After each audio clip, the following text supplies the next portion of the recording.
Hello everyone, this is Chase Pounds.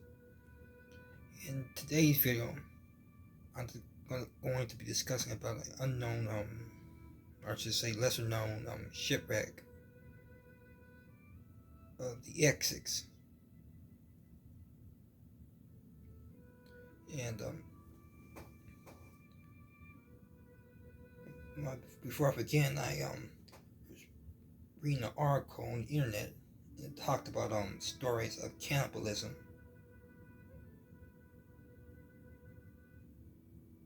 Cannibalism, and it mentioned several, I guess, historical instances associated with cannibalism, such as 1849, I think it was 1847 or 1849, Donner Snow party or snow party, where this incident where some settlers were heading out west. I think it was in the Sierra Mountains in Colorado, where they were snowbound and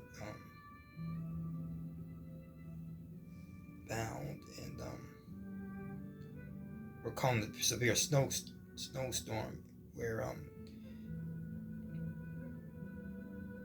forget how it started, but there was a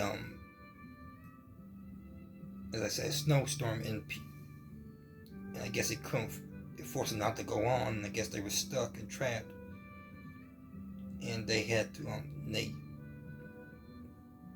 they used up all their food and rationings, where they had to resort to cannibalism. Of course, in that year when this received a lot of news, cannibalism did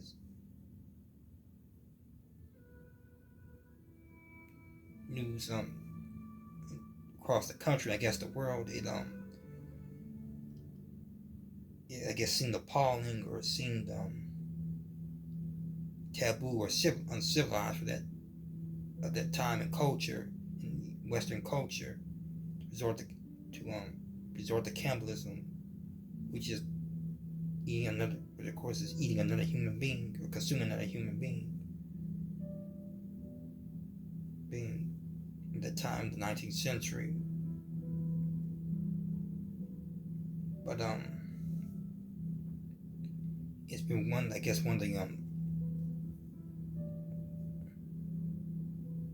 the controversial, I guess, one of the known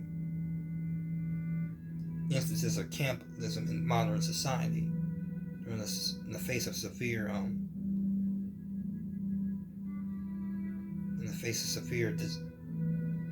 guess, in the face of survival and tragedy, disaster, and there were some other incidents they brought up about cannibalism. I think it was like serial killers who also resort to cannibalism, the psychopathic serial killers.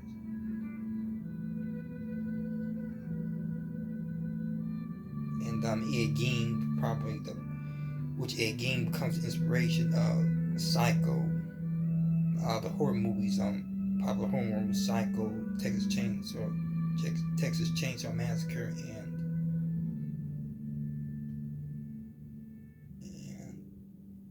Texas Chainsaw Massacre and Silence of the Lamb. There was a serial killer over Russia, called Chikatilo, I think his name was. And this is also in the documentary Watching Unexplained, also talk about cannibalism. And one thing,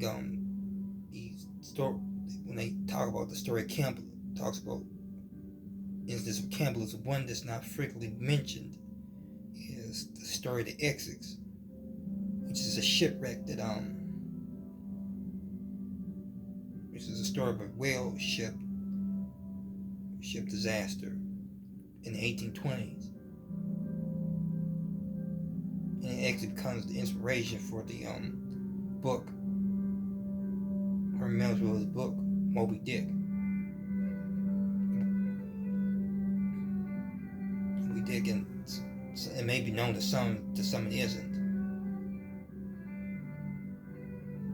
And the Exodus was a ship that was from Nantucket, New England, and it had a crew.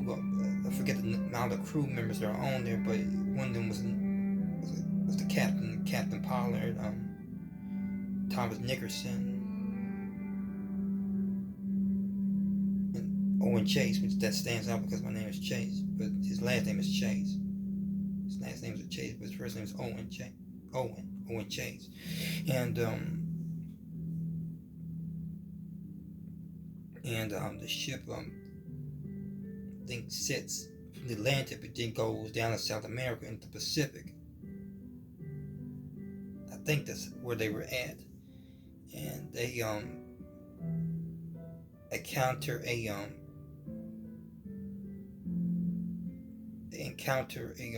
I forget what day it was, but it was in 1820 or 1821 that they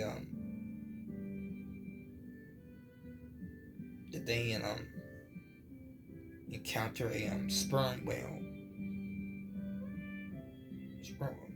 or a white whale, and it's thought, by many accounts, the whale was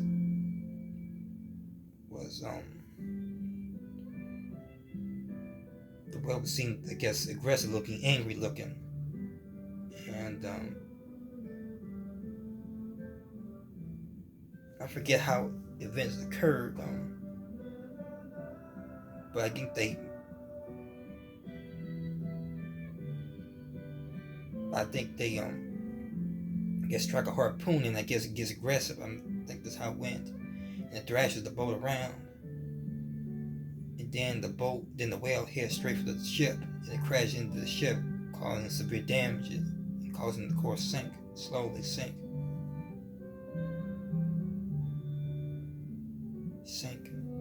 which they're forced to abandon ship, and they realize they're in the largest ocean in the world, which they left vulnerable to these small boats. They more meant for speed, not durability, not for like a lifeboat where they meant to house people for long periods of time, I guess.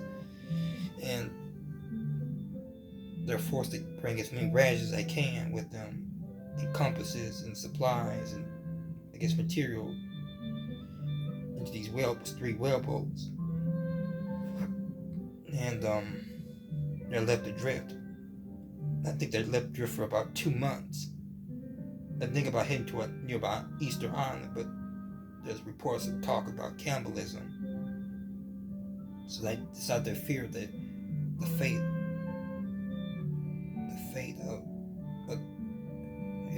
the natives and the cannibalism, so they continue going other routes. That they come across many storms and the blistering heat.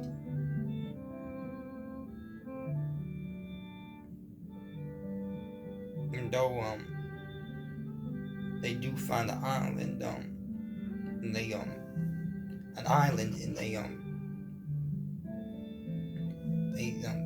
make refuge for a little bit, but they rapidly use up the island's resources, as well as they kill off many of the birds and eggs, so they're forced to return to the whaleboats. Now, I think some of the people, I think, stay on the island, wait for help, rescue, and they return to the boats. But again, food began to ration. So what they start doing is, as people start dying, they, instead of throwing them in the ocean, they start consuming the dead. I think, I'm not sure which people they start with, but I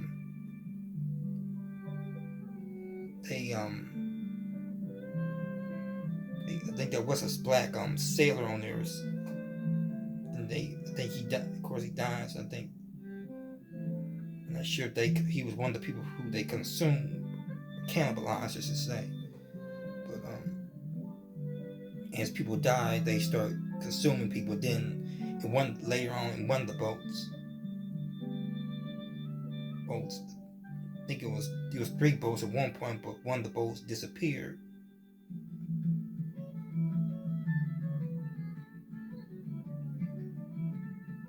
Disappears, and there's 2 boats left. So in the boat that cast the captain, they draw lots, and they draw lots to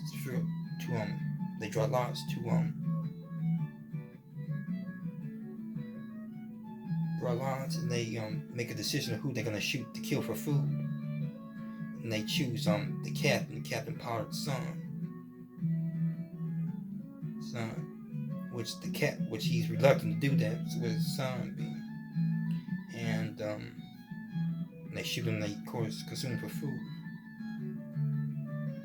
And the other boat with Tom Nickerson and Owen Chase, they it's pretty much the same thing, cannibalism, but they don't shoot people. They just, as people die, they consume the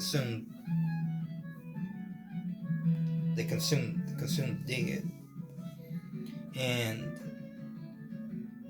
eventually, at some point, I forget what month or date, it's been a while. I was familiar with this story. It's been a while. But, their ship comes out of the horizon.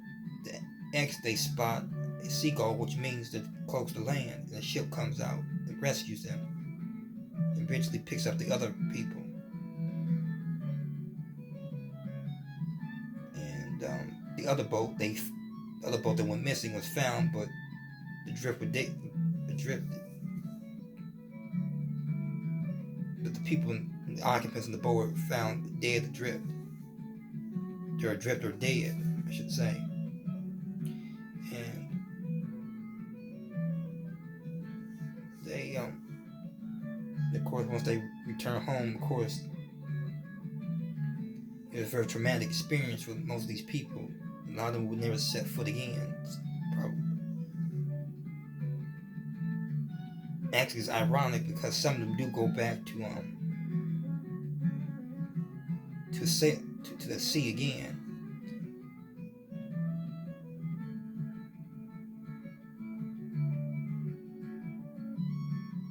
And it's kind of ironic. I think the captain, when the people owned the Essex, from the Essex, I think it was Thomas Nickerson and Captain Pollard, end up on another ship and runs aground in the storm, and find themselves again back in the boats, whaleboats and lifeboats. But yet, fortunately, they picked up only 2 days later, I think. After that, he retired from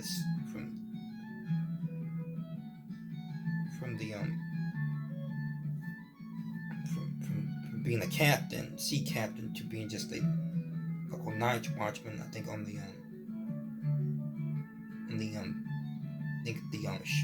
docks of Nantucket. And Thomas Nickerson, I think he would fast in remembrance of the day of the people that died on the Essex, and the people they consumed, yes, to pay homage and respect.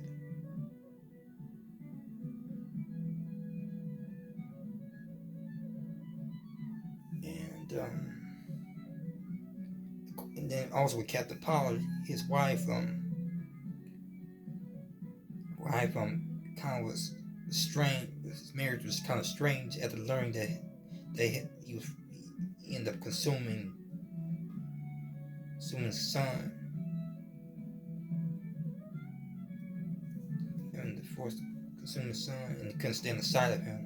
So that also was a strain in his marriage.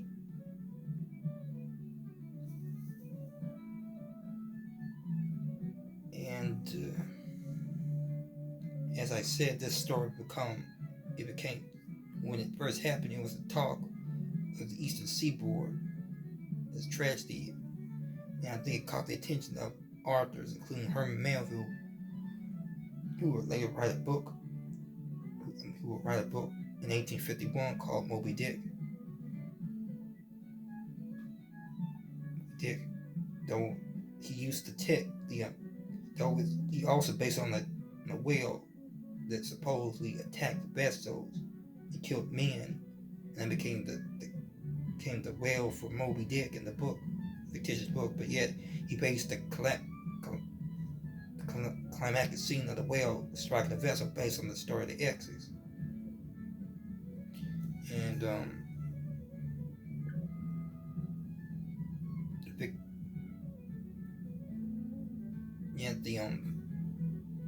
though Moby Dick is a work of pure fiction, yet people don't know the real story of the X's. It's only in the 1970s that people started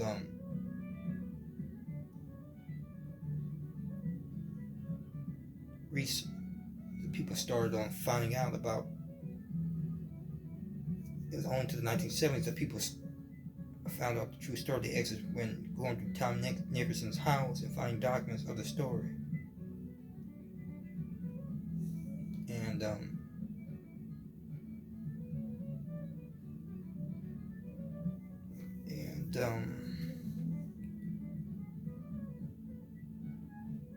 the story of the X's was turned into a book I read when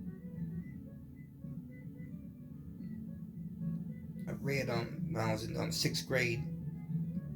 It was after watching the documentary on the History Channel. On the History Channel called the X's, the True Story of Moby Dick, and that's how I first learned about. I was kind of fascinated being a shipwreck history book, and into the Titanic about the story of the Essex and this real life story of Moby Dick, in which I read Moby Dick also when I was in the 6th grade. First, I read Moby Dick first, then read the story of the Essex. The story of the Essex, and I then read the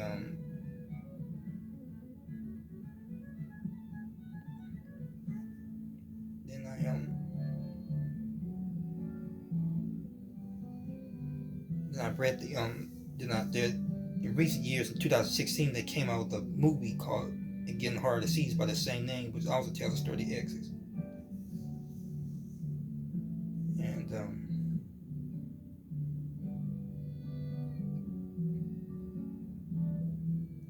But yet this story isn't really frequently, when it talks about stories of Campbell, this one isn't frequently brought up as much, and I'm surprised why. I guess yet it's not very known, or it's just not a significant tale, and I thought this would be an interesting subject to talk about. This is an interview by Chase Pound. Feel free to comment. Stay tuned for the next video.